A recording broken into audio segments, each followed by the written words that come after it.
Welcome to Public Forum, a community outreach program produced by North Idaho College located on Lake Coeur d'Alene.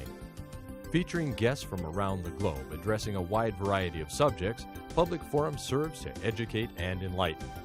Please join host and moderator, political scientist Tony Stewart, in welcoming today's guests. I am most pleased to welcome you back to our special series, which is a rather long series, titled Americans' 225-Year Journey in Search of Personal Freedoms. This is our fifth program in this series, and we're very excited to bring it to you. At North Idaho College, for the past 7 years, we've used something called the Chautauqua format, in which people who love history study a particular personality and portray that person on our campus. Today we welcome to our program from past history two individuals that were very involved in the 1800s in the question of slavery, among other issues. I welcome to the program, first of all, William Lloyd Garrison, who lived from 1805 until 1879. Mr. Garrison is known as the #1 American leading abolitionist of his time. He was the publisher of The Liberator and founder of the New England Anti-Slavery Society in 1832, and also helped organize the American Anti-Slavery Society in 1833. He was also an editorialist. Mr. Garrison, we welcome you to our time from your time, and we look forward to talking to you today about your works and writings and speeches and your very much opposition to any form of slavery. Thank you. And we also welcome to the program today from the past John C. Calhoun, who lived from 1782 until 1850. Mr. Calhoun was a member of the South Carolina legislature. He was a United States Senator from South Carolina, Secretary of War under James Monroe, and he was Secretary of State under John Tyler, Vice President of the United States, a lawyer, and author of and supporter of nullification of the states from certain national policies. Mr. Calhoun, welcome to the program. Thank you very much. And as always, I'm so pleased to have our regular panelist, Janelle Burke, and she will start the questioning of our famous people from the past. Both of you gentlemen from the past were strong personalities, and you had very contrasting views. But there are also a number of other contrasting things about you, that being the location of the country from which you came and also your ages. And so let's start with the older first. Mr. Calhoun, you came from South Carolina.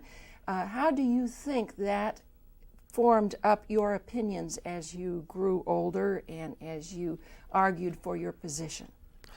Well, of course, as we're well aware that South Carolina was a slavery state, and slavery had played a great part in the early economy of South Carolina.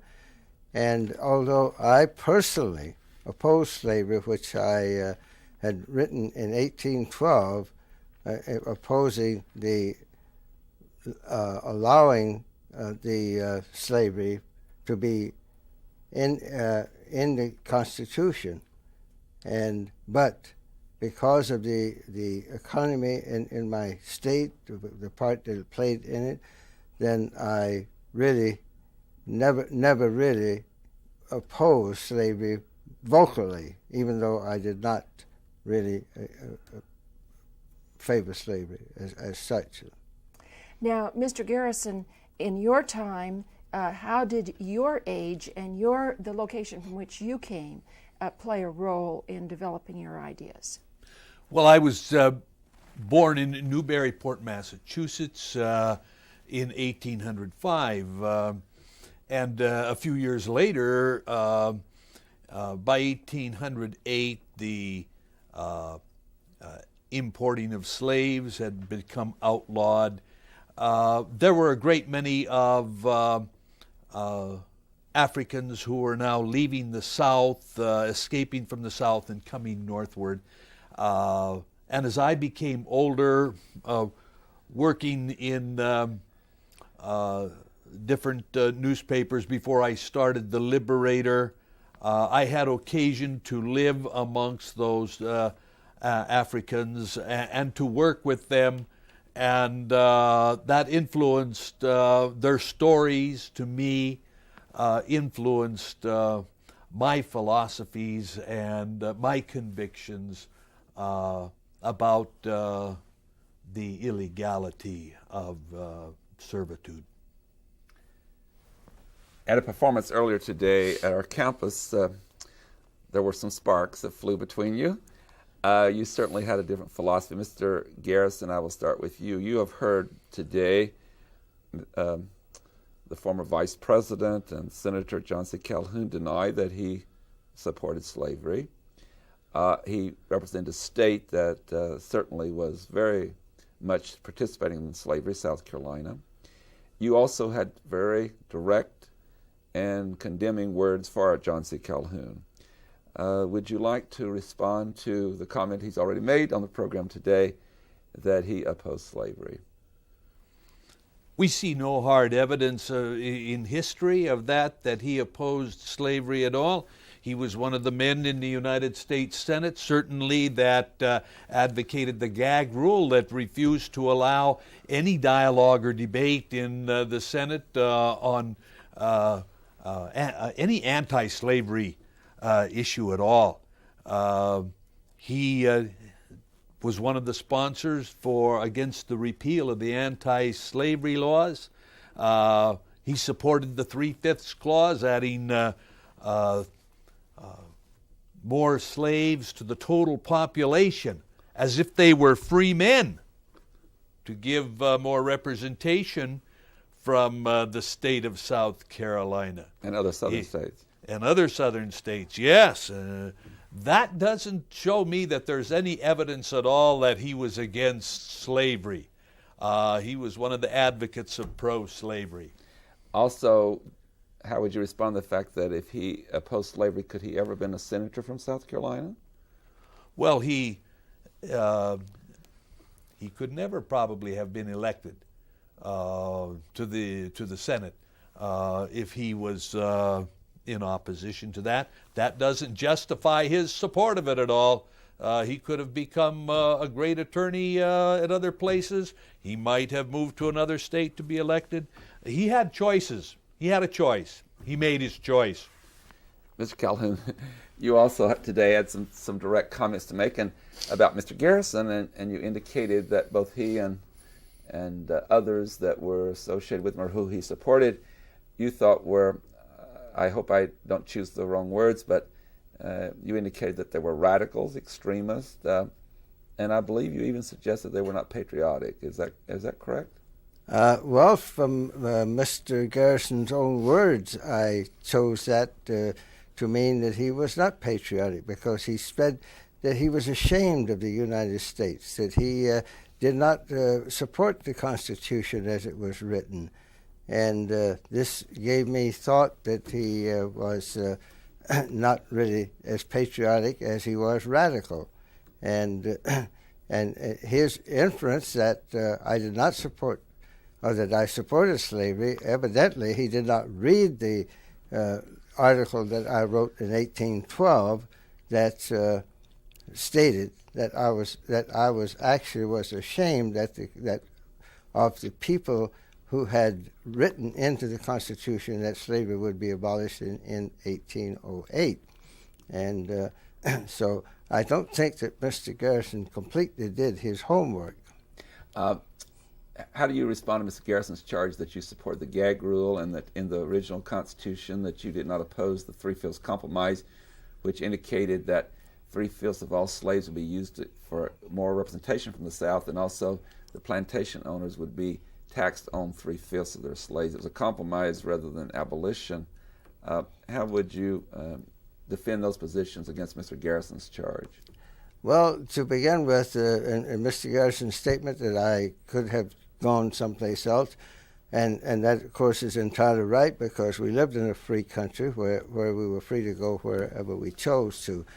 But the fact is that I was born and raised in South Carolina. I love my state, and as I stated in my speech this morning, that at that time that people were more regional than national in their beliefs. How about the gag rule and the 3/5 compromise?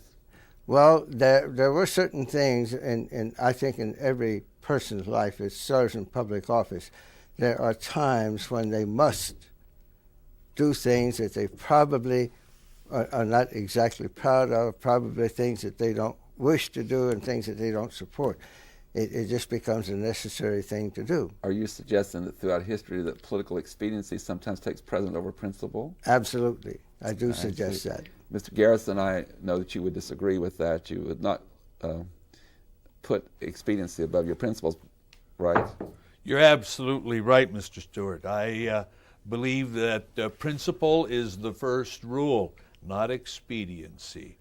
That we have an obligation to a higher law. There is a higher moral law, and we must all obey it. And we all know that, and we must do that. How do you respond to Mr. Calhoun's charge that you didn't support the Constitution? Of course, in the Constitution, 4 times in 1787, they placed provisions that would protect slavery. Even the one that would expire in 1808 would just prevent importation of slaves in the country, but would not abolish slavery.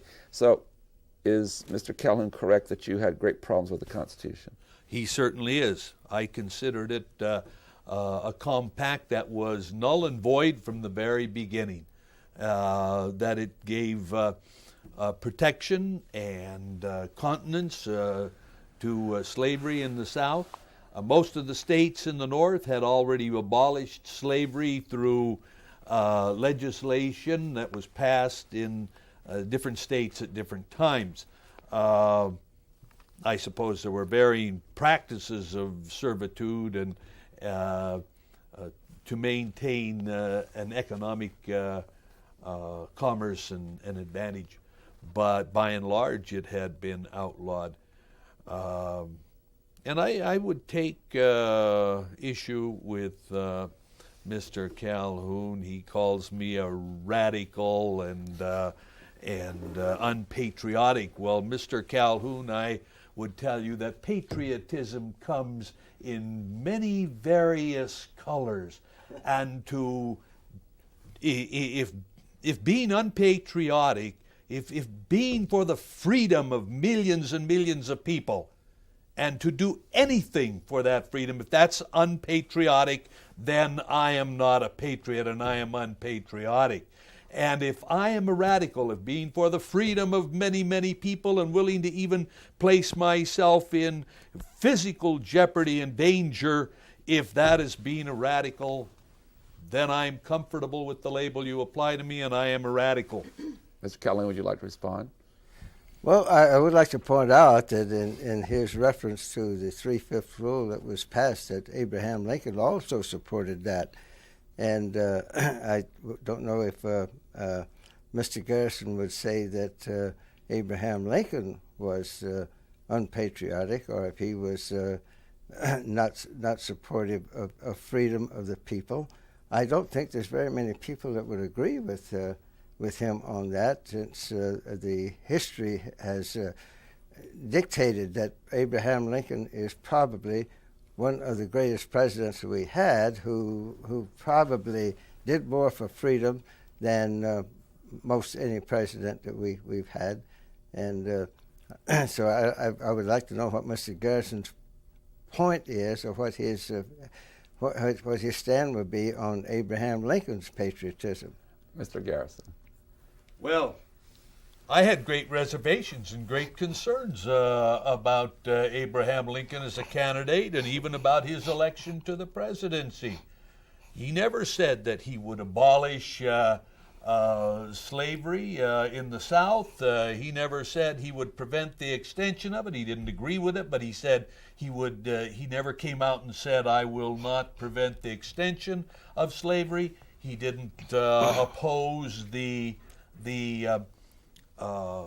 Fugitive Reform Act. I was really concerned until he issued the Emancipation Proclamation, but I realized the very difficulties that faced him, and the great challenges and the dangers and the perils. Probably no man in history was confronted with such a serious crisis as he was. And but it took him a long time to grow. He did some real growing And you to were come to that you were point. very delighted after the Emancipation Proclamation and the 13, 14, 15 Amendments. Since at that point, you found Abraham Lincoln a hero. I did, and I supported him fully. And I thought that when he issued the Emancipation Proclamation and was the champion then of their citizenship and bringing them fully into the American society, that was.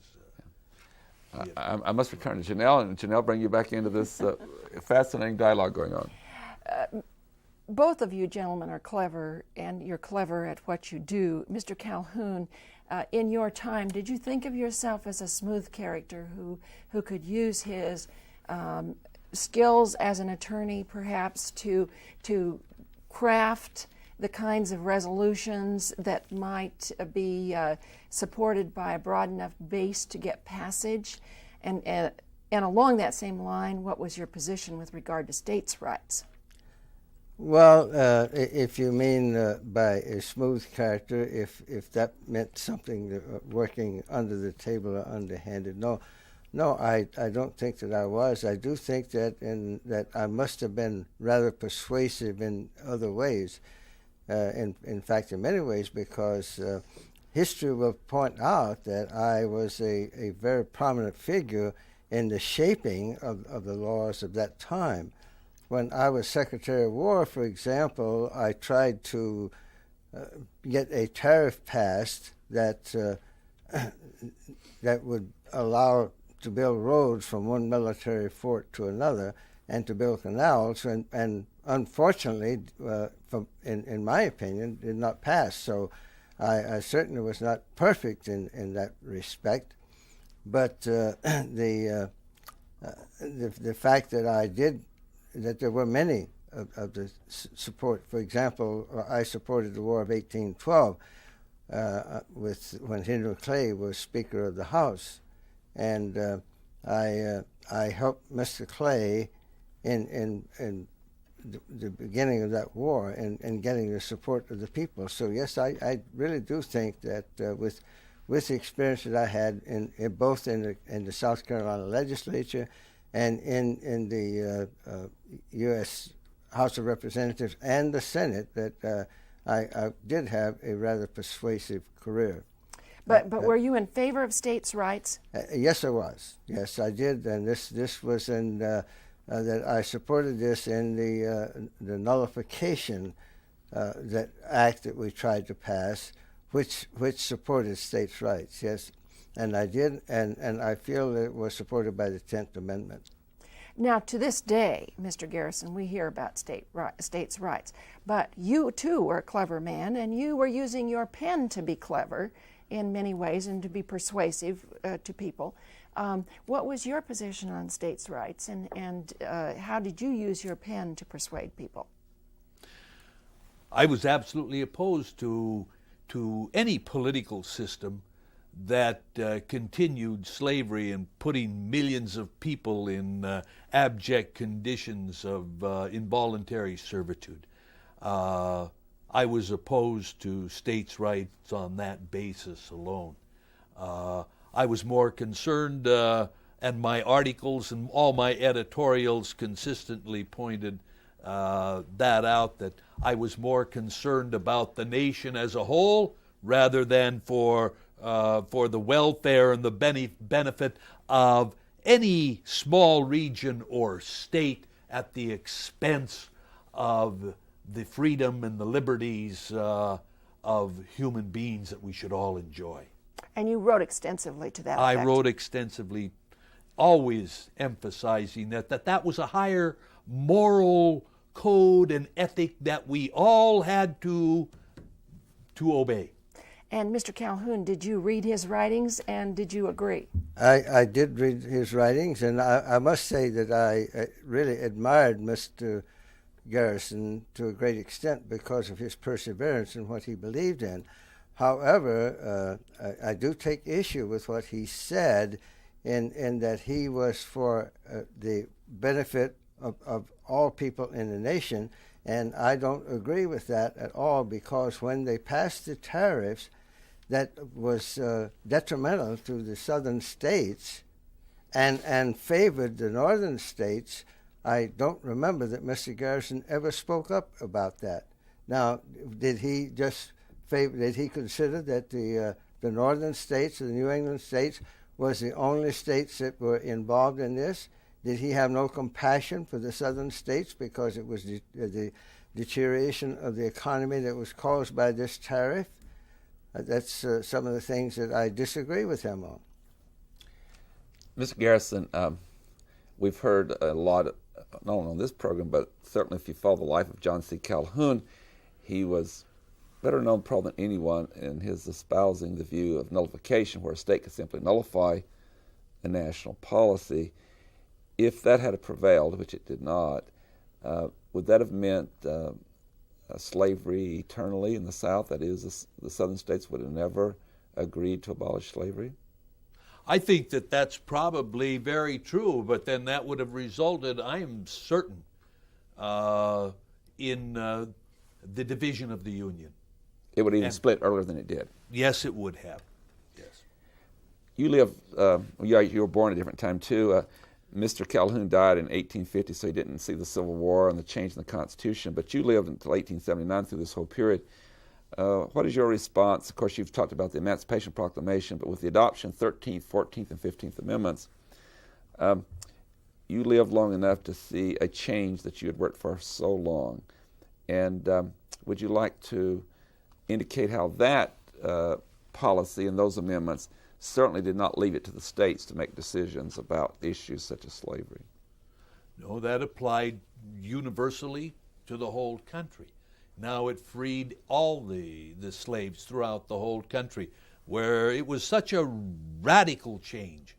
The 13th Amendment was such a radical change that finally included all of the slaves and gave them complete citizenship. Granted that there would have to be a lot of progress and changes made down the road, but at least it now included them as American citizens throughout the country, where previously the Constitution had protected slavery and secured it throughout the South, and the threat of even extending it into the new states. So, and the 14th Amendment, these things weren't going to come about, as you well know, in your own century. The right to vote and the right of public accommodation, civil rights, never became a reality until 1965. It took a long time. In the 20th century. Right. Mr. Calhoun, some of the founding authors of our government, such as Thomas Jefferson and others, indicated that slavery would die of its own ineptness and immorality, and that economically it would not even be beneficial. But you lived long enough, 1850, to where for you who thought, and I assume you were in that category, that did not happen. In fact, slavery started growing with the change economically with the cotton gin, and therefore even number of slaves grew, and it was not going to go away. So how would you respond? Was that a very, very bad miscalculation on the part of the founding authors that they thought that happened, or was this a way for them to avoid the issue and not address the moral question? No, I agree with what they said, and I think that as I pointed out in my speech this morning, that slavery, it was certainly not a new issue. Slavery has existed almost as long as the world existed, and the fact that slavery was never abolished by any country as long as it was profitable. And I can prove that point by showing that slavery began in the United States, not in the South, but in New England. And Mr. Garrison must be aware of this. When the British brought the first slaves to the American colonies, and but they found that slavery in New England was not profitable. And that's why I didn't have. But then in the South, when it became very profitable through the cotton gin and all, without, and of course, again, you weren't alive at the time, but without the Civil War, it would have continued on. It would have continued for a while, but eventually it would have become unprofitable in the South. And not only that, the fact that only approximately 1% maybe of the population owned slaves in the South. And the majority of the people eventually that were really, the slavery was detrimental to their welfare, and eventually they would have forced the issue. Of course, Mr. Garrison, you would not, you don't matter where it was prosperous or not economically, it was a moral issue with you. It was a moral issue. Anytime you have 3 million people in bondage, in miserable bondage, in chains, whose lives are threatened if they attempt to secure freedom, who are without any means of education, how do you justify that morally and ethically? You know, I'm going to pause here. I don't want to leave the air without you wonderful gentlemen being told who you really are.